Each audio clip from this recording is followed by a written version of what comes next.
Hello and welcome to Wales, Africa and the World. My name is Peter Gilbey and in today's episode we're going to dive into politics. In 10 days' time, Wales will be going to the voting booth and elect a new Senedd, the Welsh Parliament for those of you outside of Wales. For this, I'm really pleased to be joined by Bethan Sayed. Bethan is Head of Politics and Advocacy at Climate Cymru and former member of the Senedd for South Wales West. And she was the youngest woman to be elected to the Senedd.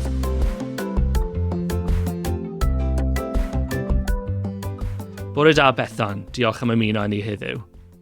So election campaigns often focus on the NHS, schools, roads, but Wales has a choice also about climate change, our role in the world, nature, human rights, human dignity, and of course future generations. This year there's a lot of change in Wales's elections with a new voting system.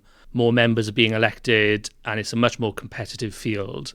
Bethan, what are your initial thoughts on the campaign so far? Yeah, I think the campaign is very different to other years. I think that's because there are different parties at play, but also because there's a new way of voting, an enhanced Senedd, as you've already said, and that takes not only engaging on issues and values, but educating people around how to vote, what to do, what that means for tactical voting.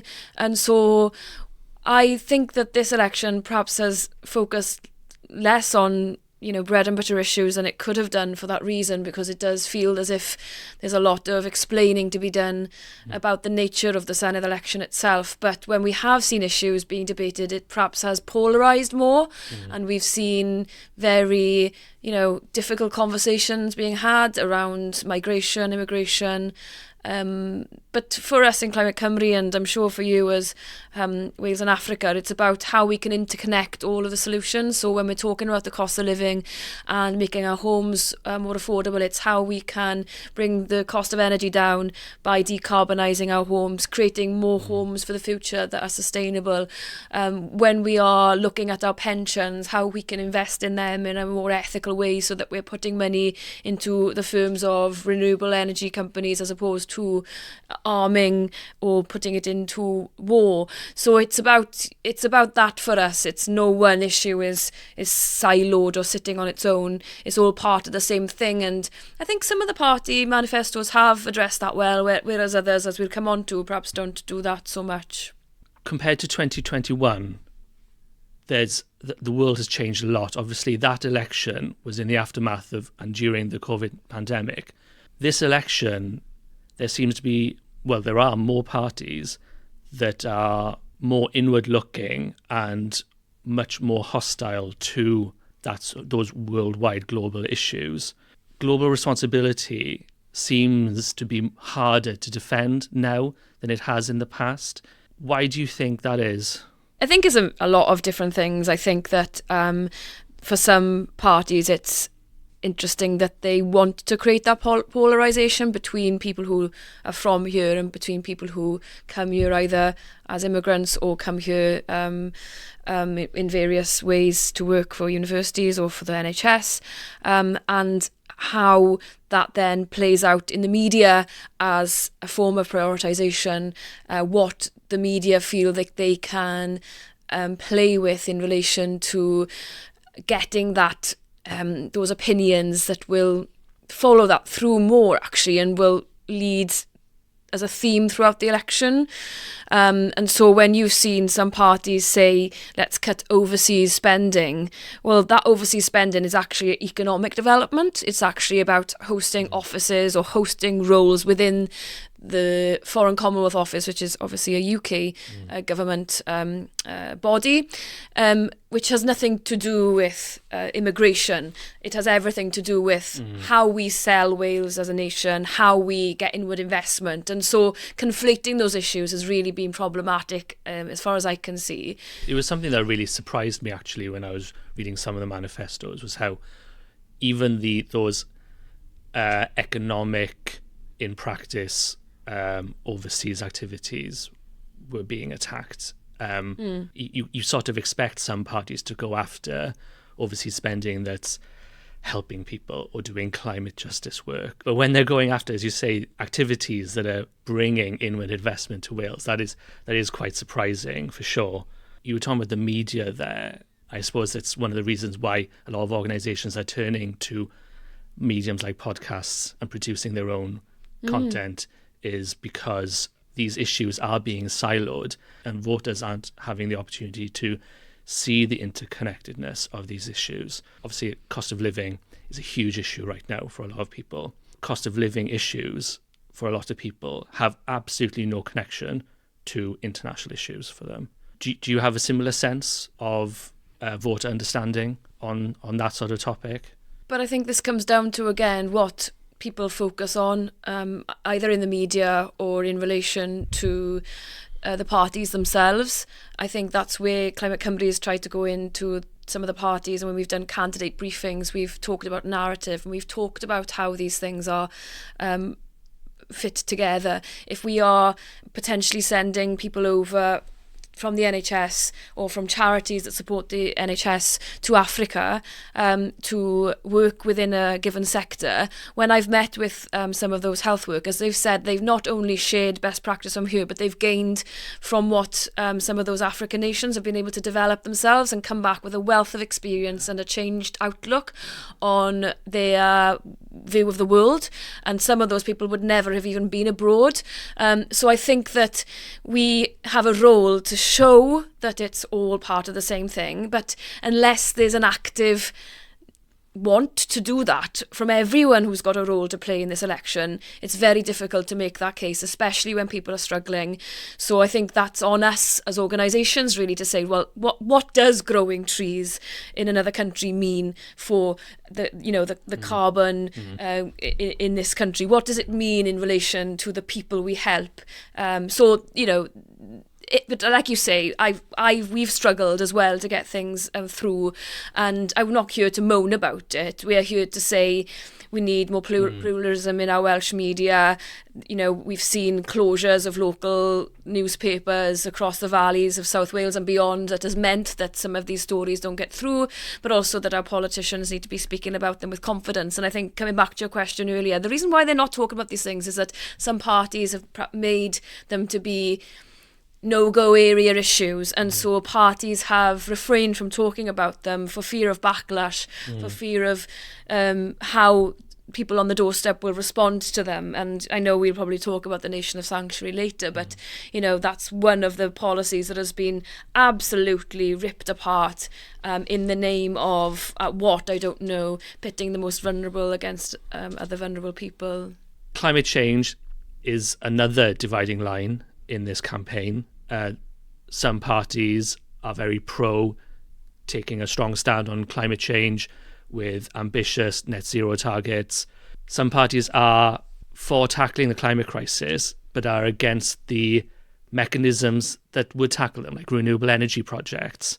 I was wondering, seeing as you are, Bethan, from Climate Cymru, are parties, do they understand the climate crisis, do you think? Are the manifestos standing up to the level of crisis, do you think? Yeah, so I think that some clearly have it on their agenda, although we are seeing more plans construed again instead of action, which is something that is, worrying, because obviously, the emergency is not going to disappear. So having more plans is an issue for us in Climate Cymru. But, we did have the 2035 challenge group that took that challenge to the Welsh Government and said, let's move the target from 2050 to 2035. And I think why some of the parties have been meandering around the targets is that it's because they've alleged that there hasn't been enough action by the Welsh Government, that they can't stick to those targets. That if the Greens, for example, put a target in there, would it be reachable? And I think that's why Plaid Cymru have said, well, we'll look to put a plan together so it is actually reachable, because when we're in government, we'll prioritise it. Welsh Labour will be saying, we are doing what we can, we are putting things in place, we are building the infrastructure. Of course they will. But I think that's probably why you've seen those nuances in the targets that are variable. I think that most of the parties have different versions of what they think to be important. You will still see the Conservatives saying we want rooftop solar and they prefer the offshore wind farms. But then you will see, of course, Reform wanting to scrap net zero. But again, that's not detailed. That's just a slogan. And then we've had other parties talking about pylons and how, the infrastructure around renewables will be implemented post-election. So I feel it's all well and good to put these things in there. But yeah, like you said at the beginning, the emergency doesn't feel so much of an emergency anymore, and it's become again a bit of a political football where there hasn't been discussion on the detail on climate as there have been over, for example, health and education. We do need to invest in green jobs for the future, and that benefits our economy. It benefits the people who are working in the industry. It benefits society because we're bringing those communities to life again. Say, for example, Community Energy Wales are part of our network. Well, if we can set up more of those types of schemes where we are, part of the solution and we get money off our bills for that, then I think that, most people in Wales would be signed up to it. It's just understanding it and educating them on it. Absolutely. We've seen how some of the manifestos want to scrap net zero, some have ambitions around it, some have plans for ambitions around it. Is there anything missing from the manifesto that you would have liked to have seen with regards to climate? We don't see them in silos. So yes, of course, climate is important, and having discussions around renewable energy and community energy is really important. But I think what we would have liked to have seen more from the parties, because we did our own manifesto, was to see that link up. So if you are investing in community renewables, the link between getting that going in your community and your bills going down is absolutely evidenced. So, for example, then on health, in our manifesto, we are saying about the fact that people are seeing more stillbirths in Wales because of the high levels of pollution. And so, of course, then we would be wanting to see how the transport infrastructure could be improved to bring those pollutants down. The same is true of education. If we have education from an early age in climate and social justice and global responsibility, then young people are coming out of school empowered. So I think each party in their own ways are trying to address these issues, but they're not seeing it in a cohesive mix. Apart from perhaps a few other parties, they want to try and have a cabinet minister that would take people out of their silos and ensure that there's cross-governmental work going on all the time. That is something that would need to be done. But that's where I want to see the linkage. I don't want to be seeing it as sitting on its own, because that's where the danger comes in for us as charities as well, then, that we're all just focusing on one element of the manifesto and nothing else really matters. Of course, yeah. And I suppose that effort has already started. The Wellbeing of Future Generations Act was meant to tie all these things together. That's all about bringing in these different sort of global responsibility and all the other goals that are in the Act together. Well, we see from the Welsh Conservatives that they want to get rid of the Future Generations Commissioner, but maybe that means that they want to keep the Act and put that forward in some other way. We hear from Reform that they want to get rid of more of the quangos and bring things like Natural Resources Wales into government. It doesn't mean they want to actually scrap doing some of the work, but they want to do it differently. And so where we can try and find hope, we can look for it in those spaces. But then, to be devil's advocate, having that piece of legislation needs to be supported and have cross-party consensus, I would have thought, because that is the backbone to a lot of other pieces of legislation that have come since and will come in the future, whoever wins the Senedd election in May. Certainly.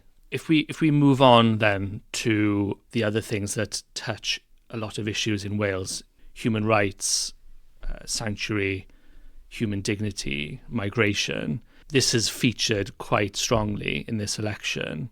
How we talk about people, especially people from overseas who are seeking help or prosperity. The nation of sanctuary policy has become a really strong and symbolic dividing line. Why has it become a flashpoint, do you think, in this campaign? migration, for people who aren't aware, is not the responsibility of the Welsh Parliament. It's, again, a big question which really you need to be asking some of the political parties, I suppose, who have, when I was elected to the Senedd, this was never, ever a debate. There would be cross-party support at all the events. I hosted a few of them myself, the Nation of Sanctuary events in the Senedd, and certainly took it upon myself to become a champion of it, really. And so, for me, it is pretty sad to see that it has become this political football when it has been something that has been there to encourage community cohesion of mostly, I will say, Ukrainians coming to Wales, although other nations have been included in the Nation of Sanctuary programmes, there to provide workshops, to provide mentoring, to do the very things actually that some of the parties say, is a problem in Wales, which is about community cohesion and integration. This is part of what the Nation of Sanctuary has been about and will always be about, hopefully, should it remain in place. And it's a tiny percentage of the budget. I think sometimes it's perhaps the discussion is around something that looks like is an added extra, looks like it's something fluffy that comes on top of other things that could be cut to save money elsewhere, when actually the finances don't stand up, because in the grand scheme of things, this budget is tiny but goes a long way.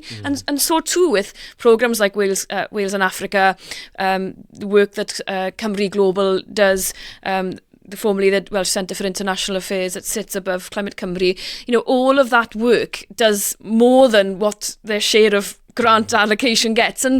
And sadly, yes, has become a political football, and making people who are migrants, making asylum seekers and refugees who utilise it feeling vulnerable, making people who work in the sector feel vulnerable as well. And there was, to be positive, I will say there was a hustings in Swansea, arranged by Swansea City of Sanctuary a few weeks ago.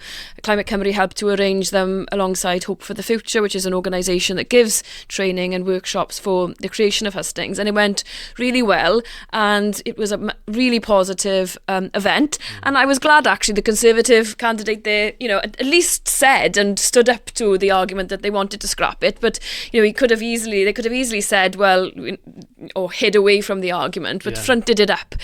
But obviously, it's for the voters to decide whether they agree or not. But I would say that it is a scheme that we should be supportive of. Something that jumped out from the manifestos for me was the fact that Wales's role in the world was missing from the pages. It talks a lot about trade or Erasmus or Europe, and not so much about international development or Wales and Africa partnership links or global solidarity even. Although the Green Party manifesto does mention global solidarity specifically, I should say.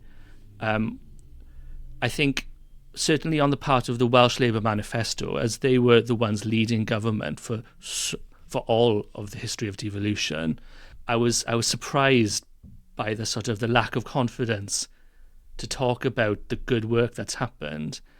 Again, with previous answers, I think the focus has been on domestic issues to the extent that they want to encourage people who may be influenced by certain forces politically to think that we are going to be just focusing on those issues after election day, because obviously some of those things may not be devolved, or even if they are devolved, they've chosen to prioritise other things during this manifesto process. And, it is difficult for political parties, I will say that much, because there are competing priorities, there are people asking for everything, and we are probably in a reality where the budgets are going to be even tighter than ever. And so potentially leaving it out, to be devil's advocate, might be a better thing for us in this space, because they haven't had to say, well, actually, some of these things may not be able to be done in a shrinking budget. But then again, our challenge back is, what about future funding of the Welsh Government? What about devolving the Crown Estate to support our renewable energy? It doesn't need to just support renewable energy. It can support other aspects of Welsh society, as they've done in Norway with their wealth fund. And does it not show the way in which they can lead for the future if they are showing, well, actually, in a confident Wales, we need to be in the room, we need to be talking about these issues. Climate justice isn't climate justice without talking about how the oil and gas of this world is unsustainable and how we need to create our own energy. Making rounded, wealthy citizens is not possible unless we have these international schemes that will be able to make our citizens grow. The questions again are to the parties really, but we can find positives and we can find negatives from each scenario really, but it depends what we're looking for in an election. And I suppose budgets are tight, domestic issues they may feel have to take precedence, but like we've said again, and like Climate Cymru believes, it's all part of the same thing, and you can't not discuss international aid or international development in the round. Yeah, for sure. And I think, who are we to expect things on a silver spoon from the government? It is our job, it is on us to advocate for ourselves, and I suppose that is the task after the election, to make sure that global responsibility is considered in the programme for government and on the plenary floor in the Senedd, consistently, isn't it? It would have been nice to have had more in the manifestos, but certainly it's not the end, right? And it'll be an ongoing job for us. I think as well, in the days following the election, potentially there could be one party winning, but potentially there could be a coalition. And then I would say to the sector, to ourselves, what are our main lines, what are our main policies we want to be asking of the parties? And certainly global responsibility, climate justice, fossil fuel proliferation treaty, campaign work can be key things to put to the parties that are negotiating around those tables. I was, again, part of that process when I was first elected in 2007, and don't underestimate the way in which parties will be looking outward to civil society for ideas at that point. Manifestos are blueprints, but also our work, lobbying and influencing is equally as important after the election as well. There is a wealth of expertise in the sector, eager to help and deliver for Wales.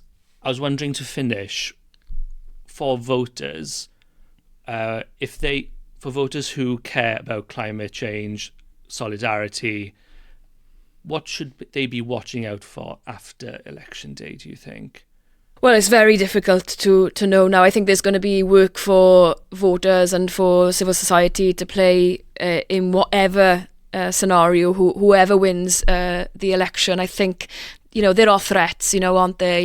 If there are efforts to cut, say, for example, Children's Commissioner or Older Commissioner roles, to do away with the Future Generations Act, if there are movements to cut certain charities because of what a new government may perceive to be political or not, then all of these things we need to be keeping watch over, really. But I think, what I haven't mentioned is, there's been lots of polling and lots of work by different organisations on a UK civil society level as well, on climate especially. And there are common denominators actually from each party. For example, Reform really care about nature, and they've put in a water bill. And so, obviously you can see that from the Greens. Like I said earlier, Welsh Conservatives have got some things in there in regards to renewable energies, just the way that it's done. So too have the Liberal Democrats, Plaid Cymru. So to be positive, there are common denominators between each party that we as a civil society need to focus on. Well, where can we get the wins? In any political situation, where can we thrive? Where can we encourage them that is something that they need to keep or to enhance upon? So I think there's opportunities and threats. In each scenario, some people may say that a given party winning may threaten nature more, or some parties will favour farming, the farming community over nature. So there are going to be threats and there's going to be opportunities, whoever wins. And so we have to galvanise, we have to mobilise together. I think that's key, together, to make sure that we have our policies and our campaigning all lined up ready. And that's why, again, I haven't mentioned, is the Cymru Together collective we've created during this election to bring new groups, new diverse groups together here in Wales Wales, over 350 different groups have signed an open letter on some of the key priorities for this election, powering our nation, making Wales fairer, and also then ensuring that we have nature for all. And of course, the Global Climate Justice Group in Wales has put forward its own manifesto on the global elements, all coming together through this collective so that we can carry that on after the election, meet with politicians and ensure we get what we want from them. How does someone get involved with Cymru Together? So we do have a website where you can look and contact us, and where your organisation can sign up to future engagements. We're having regular meetings on the next stages now. There is going to be an event on May the 20th at the Temple of Peace, where we're getting partners of Climate Cymru and others involved in the very discussions we're having today about scenario planning for the future, so they can get in touch with us through that website or through the Climate Cymru website. There's those opportunities, and please do get in touch. So at the time of recording, the election is in 10 days' time. What gives you hope at the moment? What gives me hope is that I know that deep down, coming from, everybody sort of looks at the valleys as a pinch point, and I think we've seen how the valleys supported people who fled Spain during fascism. We have hosted a variety of refugees and asylum seekers from Syria, from Ukraine, from Lebanon, Iraq, most recently some from Palestine. And I think that we show up when it matters, and we can prove to ourselves that we support Cymru, but also we look wider to the world, and we have diaspora all over the world that can support us in doing that. Communities of communities, as we've said before now. So that's my hope, is that will ring true during this election. But we have to make sure that those messages are up the political agenda as far as they possibly can be, so that hope can translate post-May election. Diolch, Bethan. Diolch. And that's it from Wales, Africa and the world. Thank you to Bethan for joining me. Thank you very much for listening.